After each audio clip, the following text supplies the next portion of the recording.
All right. The ballots are in. The envelopes, please. I'd like to invite Chris and Andy and Bernie to join me on stage if they would. And I'm going to give you an overview of what you said about these various topics. And then our three friends are going to comment on them. And we can kind of give a sense what it is that we collectively have been talking about today. I'll start with education.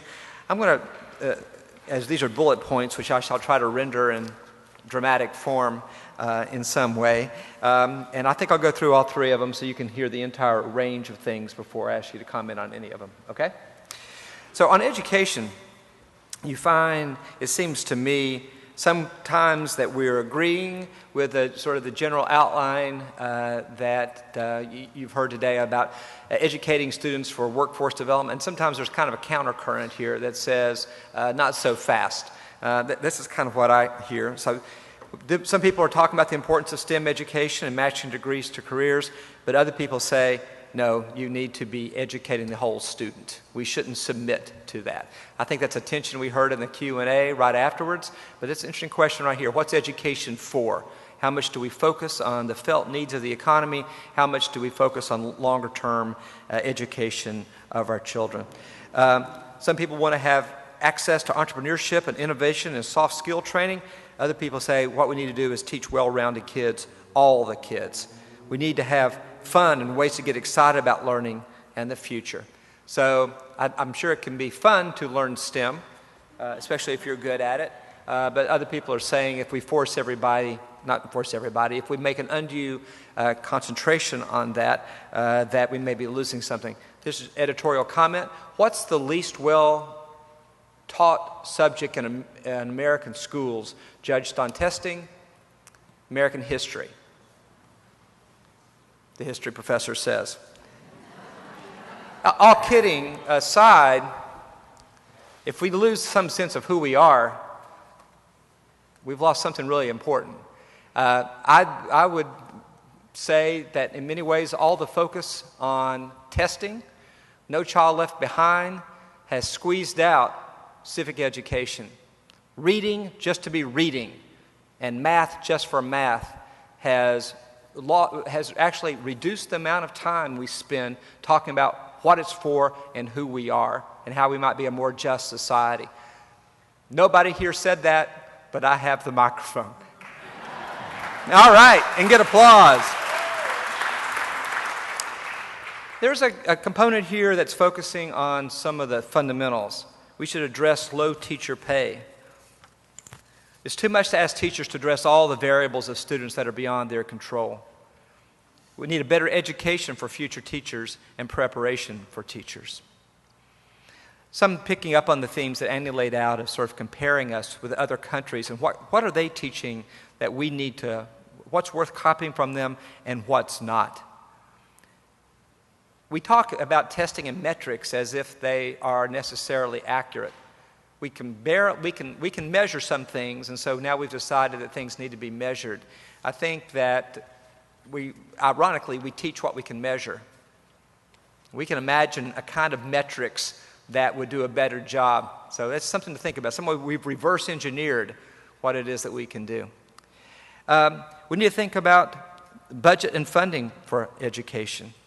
And we need to be thinking about ways, should we be thinking more about year-round learning and more classroom time and time to practice what they are learning. And I think finally, how do we use education to affect change? Interesting that the group listed things they did not discuss, but I think obviously by implications they should have. What areas that do not do well in Virginia? I think maybe sort of regional focus on that. How can we collaborate among communities and with all stakeholders? What do the people we're teaching right now actually care about? What's it going to mean that Virginia is aging? I don't really have a clear sense of the demography of this state. Chris, do you know, are we on the young side or the older side or kind of median? Completely unanticipated question. I'm just turning around and focusing on in front of all these people. I heard someone ask this question recently. If you've been working in the workforce for more than 20 years, you're on the downside. How many people in here have been working for at least 20 years? It looks like we're aging. A little real-time experiment there to do all of that. So those are the comments, your collective comments on education, which I think are an interesting mix of is what we might think of as the hard issues of teacher pay, preparation, and funding. On the other hand, sort of the questions of what's it for and what should we be focusing on. On the economy, people are saying that we need, and this is the tie to education, we need to line up education with real business needs and community economic goals. We need to find ways to communicate job demands to middle and high schools. By the time you're asking what you're going to major in college, in some ways, it's too late. We need to increase manufacturing in rural areas. We need to focus on the disparity in employment between Northern Virginia and the rest of the state. We need better infrastructure to draw jobs to the south side and the southwest. Addressing an issue Steve Case mentioned, how do you get entrepreneurialism opportunities into rural areas? He very politely said that they're nascent there, that you could think maybe that they're not quite that strong. Underemployment is a problem. People who are more highly educated in the jobs that they have. Transitional skills are valuable. I'm not exactly sure what that means, but maybe Chris will know. A strong belief in some of the major purposes of this conference, which is that bridging inequality is going to take nonpartisan leadership. I think we know the Democrats and Republicans tend to take different strategies toward that. I think that what this is saying is that it's going to take a combination of those two different kinds of perspectives. People agree that transportation's got to be dealt with if we're going to move forward. And we've got to worry, to go to Chris's last question, that we have to worry about the brain and talent drain from retiring workers.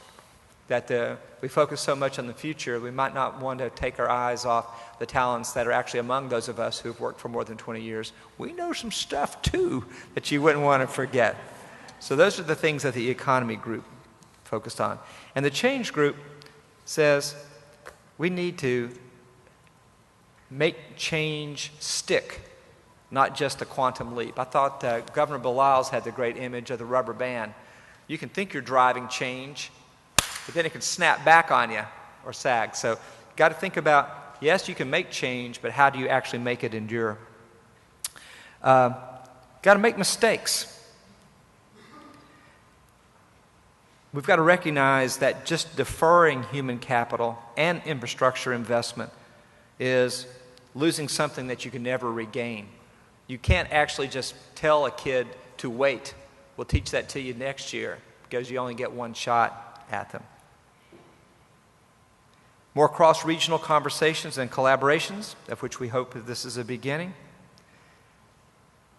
Got to change our notion of leadership, that compromise is leadership as well as just being determined. There's the language of leadership, which we have a whole school that focuses on that.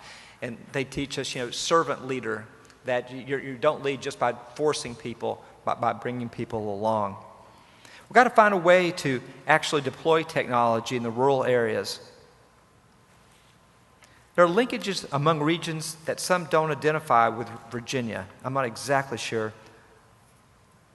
what that means, but I bet our three panelists will figure out. Treat government as a business partner with regards to R&D and return to the public of the products. Focus on commonality rather than on difference. Keep a long-term focus for change. Churn is good. And maybe this would be a good way to end. Virginia does not have to be the last to do everything. So, those are the three kinds of categories. I ask our panelists to sort of distill that almost in real time before your eyes. They are going to tell what patterns do you see that stretch across that. And who would like to go first? Let me just touch a little bit on workforce, not so much as a pattern, but perhaps something was a little bit missing in the education dialogue, and that is, it's not really all about what kind of college degree you're going to get. We've got an awful lot of jobs in the economy here. The largest industrial employer in the state of Virginia is Huntington Ingalls, formerly known as Newport News Shipbuilding. They need welders.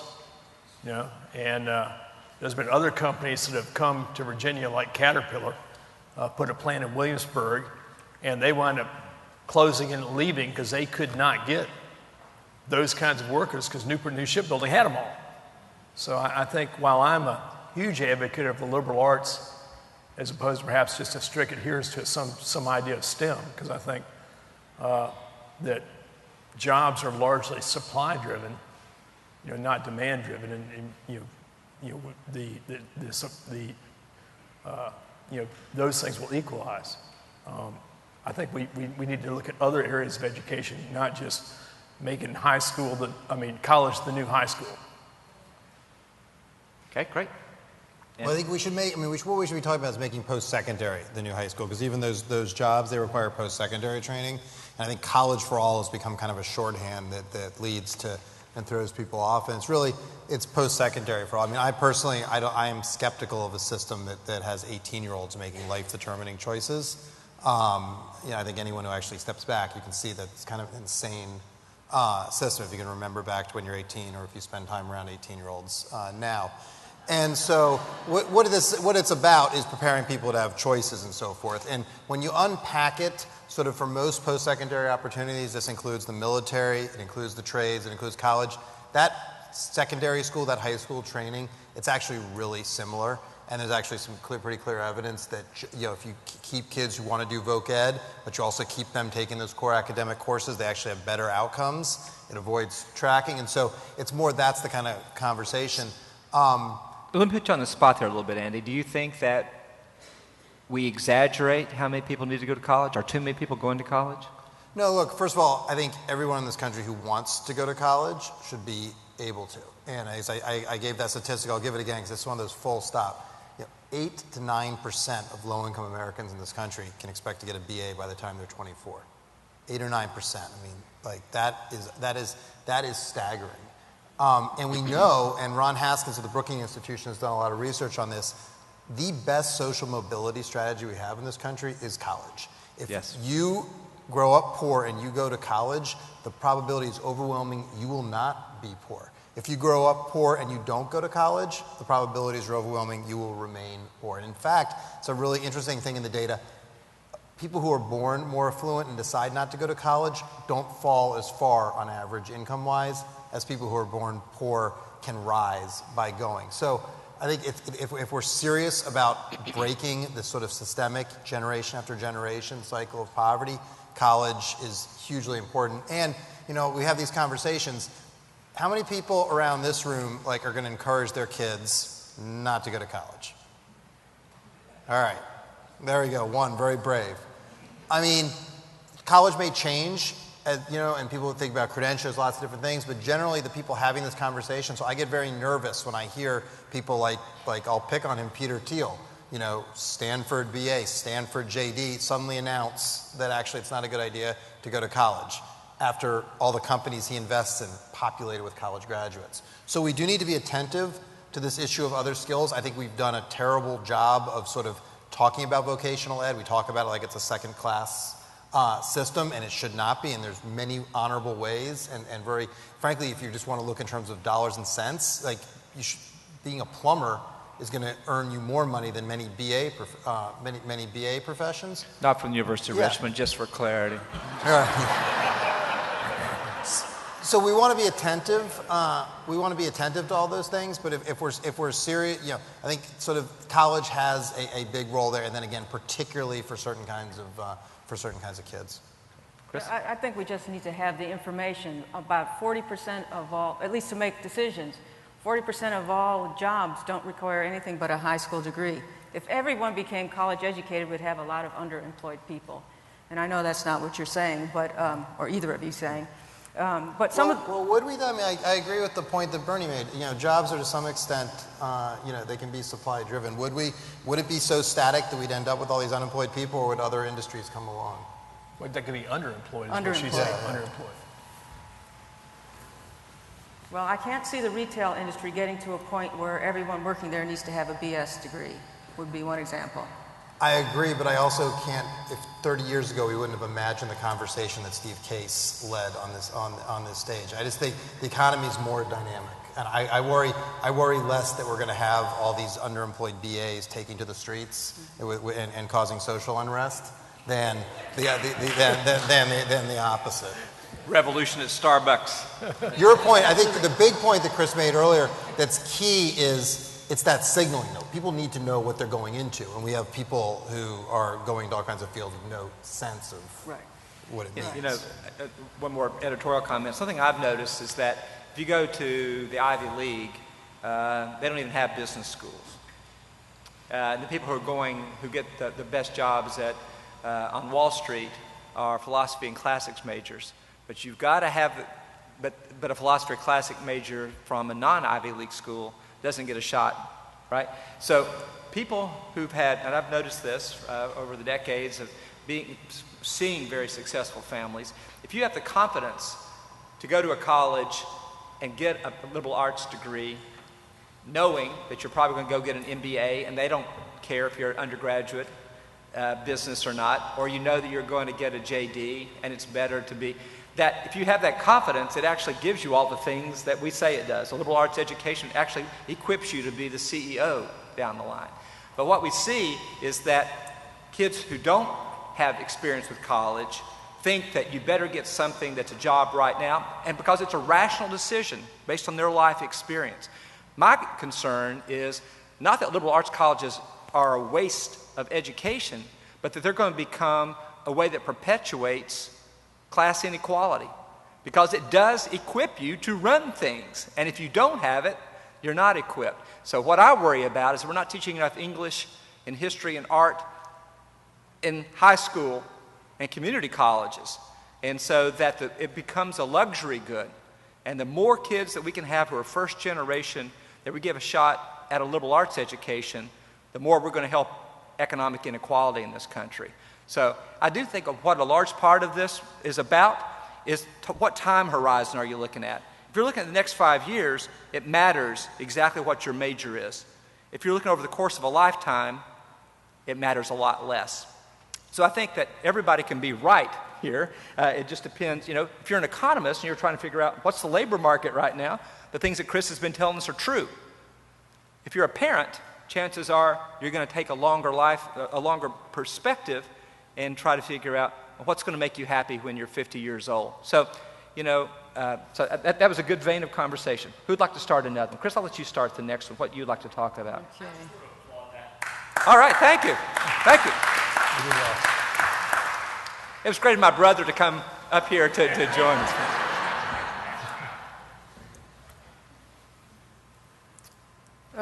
Another question was asked regarding to, I guess, silos. We have these silos between the community colleges or the education system and the economic developers and the workforce people and the businesses. And how could we get them all to come on the page and work together? And I think there again, I'm sorry, I'm an economist, so I'll go back to information. We need to provide the information and a data set in front of them that they're all working off of so that they all are at the very same starting point of what are the gaps, what is the demand, what kind of industries should we try to attract to our region because of the talents that we have here. And I think that that's a great idea. I mean, the example you gave about advertising, you know, it was surprising. But those, you know, when anybody comes to me and says they want to get a PhD in history, I say, you know, that's great. Is this really the thing that you want most in your life? Because it's hard, it's thrilling, but you have to recognize that they're making 250 PhDs in modern American history for every job. Okay? I want you, if you want to do it, I'm going to support you, but I want you to know what the odds are. And if they still want to do it, they either have terrible judgment or they really, really want to be historians. So, and often the same together. But anyway, I think that you're right. I think that information is not the same thing as telling people they can't do what they want to do. It's letting them know how their aspirations align with the possibilities that we can see right now. Anything else you all would like to say? I think part of what you're getting at there is there's certainly a need for greater regional collaboration. And I think the evidence abounds in the room today that we have people from so many parts of the state. And each of those areas is very different in how they approach regional collaboration. Most of them have better regional collaboration than they think they do. And some of them are, things are going so well they almost need no regional collaboration. So it's not even a topic that's on the table. But I guess you're the first person, Chris, I've heard say or cite this prediction of coming recession with the 15% cuts. And I think we have to be realistic about what's going on here in Virginia right now. We do well here not because we're smarter and prettier. We do well here because since the federal government started ramping up its size in the 1930s, we just happen to be closer to the federal government than anybody else.